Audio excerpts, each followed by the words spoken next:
Afternoon. My name is Lieutenant Colonel George Bivens. I'm the Deputy Commissioner of Operations for the Pennsylvania State Police. I'm joined here this afternoon by Chief Joseph Sproveri, Warren City Police Department, Warren County Assistant District Attorney Cody Brown, Warren County Sheriff Brian Zabel, Major Bill Maitland, the Area Commander for the State Police, and Captain Kirk Reese, Troop Commander from Erie for the Pennsylvania State Police. So let me provide a bit of an overview of where we are and how we got here. Michael Charles Burham, 34 years of age, was in the Warren County Jail on a $1 million bail for kidnapping, burglary, and related charges. During the late hours of Thursday, July 6th, Burham escaped from the Warren County Jail. The escape is currently being investigated by the Warren City Police Department. Burham was last seen wearing a denim jacket, orange striped jumpsuit, and Crocs. We believe it's entirely possible he may have changed clothing and may no longer be in that prison attire. The initial search at the time of his escape began in the city of Warren, but has now expanded out to surrounding areas. At this time, we have no reason to believe that Burham has left the general area. Burham is a self-taught survivalist with military experience and could be potentially holed up in a wooded area near the city. We are considering him armed and dangerous, and we are cautioning residents if they see him or believe that he may be anywhere near them, that they should not attempt to approach him. Anyone who has any information is asked to contact Pennsylvania State Police Warren Station at 814-728-3600. All tips are being followed up and investigated. At this time, the U.S. Marshals have offered a $7,500 reward, and the Warren County Crime Stoppers has offered a $2,000 reward for information leading to his apprehension. I would stress that this remains a very fluid and active investigation, which is being conducted in conjunction with our law enforcement partners, including the City of Warren Police Department, the Warren County Sheriff's Office, the Warren County District Attorney's Office, the Youngsville Borough Police Department, Conewago Township Police Department, U.S. Customs and Border Patrol Erie and Buffalo sectors, U.S. Department of Forestry, the U.S. Marshal Service, the New York State Police, Jamestown, New York Police Department, Chautauqua County Sheriff's Office, Pennsylvania State Parole, and Pennsylvania Department of Conservation and Natural Resources. As you can see, there are a lot of agencies and a lot of resources being brought to bear.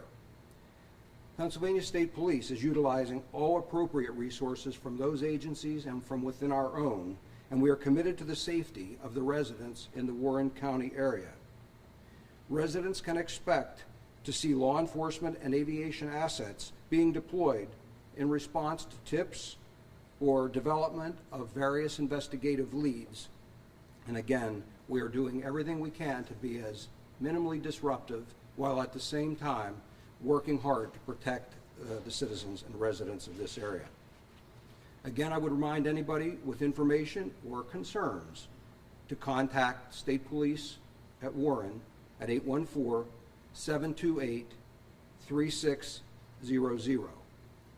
I would be happy to take any questions you have at this time. Regarding the press release, you mentioned here armed and dangerous. Since he escaped from the Warren County Jail, do you believe he's procured a firearm or something like that? We are basing that on his previous actions when he has escaped. In the past, he has procured a firearm.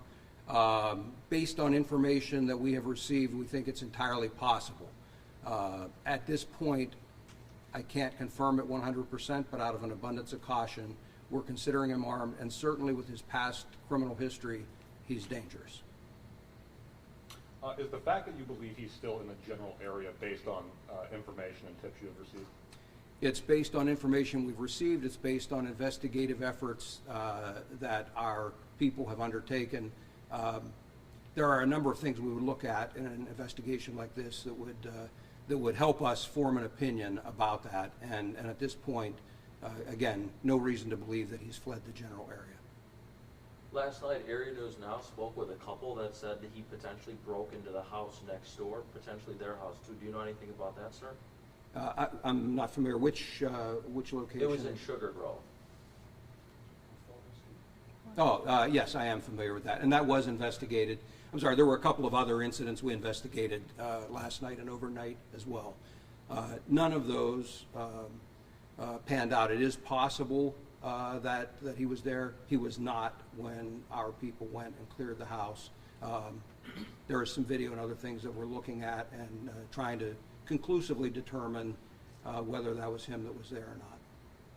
There have been a lot of rumors that have been circulating up around Jamestown regarding seeing him, not seeing him, that sort of thing. Have any leads you have gotten up to this point suggested or said to you, yes, he's been here? There is nothing that has led us to believe that he is up there or has been up there since his escape. Sir, do you believe that he potentially has changed clothes at this point? I think that's very likely.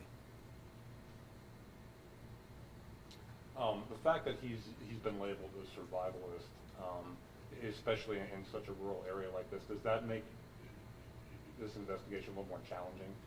It is challenging, and I can tell you that as recently as just before I walked in here, our members were out conducting wooded searches. I can tell you the terrain is very rugged, it's steep.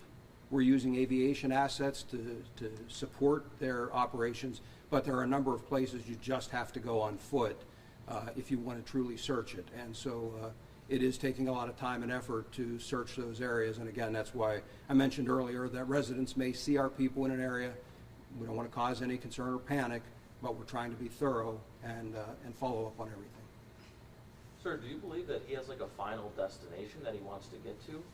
I wouldn't want to comment at this point what I think his intentions are.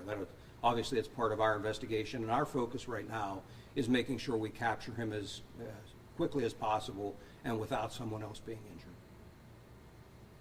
I know the public's kind of been encouraged, to use caution, but to proceed, with their daily routines. Is that something that you're still advising?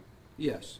There's no reason for them not to go about their daily routines, but what we would encourage is make sure that lock your doors, make sure your car is locked, no keys left in the cars, those kinds of things. We would appreciate their help, and don't make it easy for him to acquire supplies, don't make it easy for him to acquire transportation to get out of here. Again, some common sense, and we think that's really all that's needed by the residents here. Sir, can you say anything to the couple that was kidnapped in May? Do you have a certain message for them at all? We've been in contact with that couple, and we are doing our absolute best to ensure that they feel safe, and we would not want them to be re-victimized in any way by any of this. That was going to be my quick follow-up, sir. How are they feeling right now? Are they scared? I wouldn't want to comment on conversations that have been had with them, but just know that we have taken their concerns into account, and again, are making sure that they feel safe. The DA in Chautauqua County spoke with me yesterday, and he said they have concern for witnesses in the homicide and arson case that they have up there.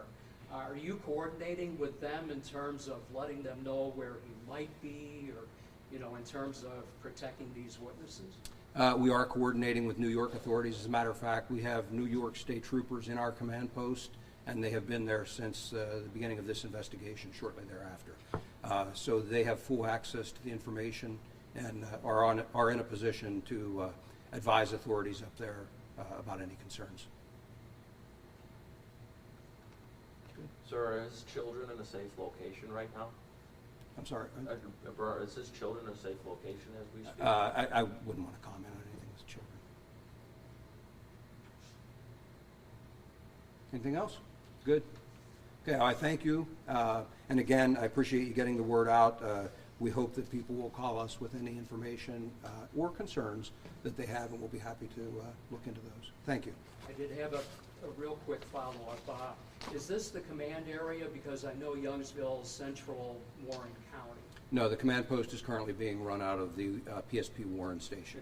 Okay, very good. Are you going to be doing daily updates, or how is We'll let you know. It's going to be dependent on the information that is generated or that we can present to you.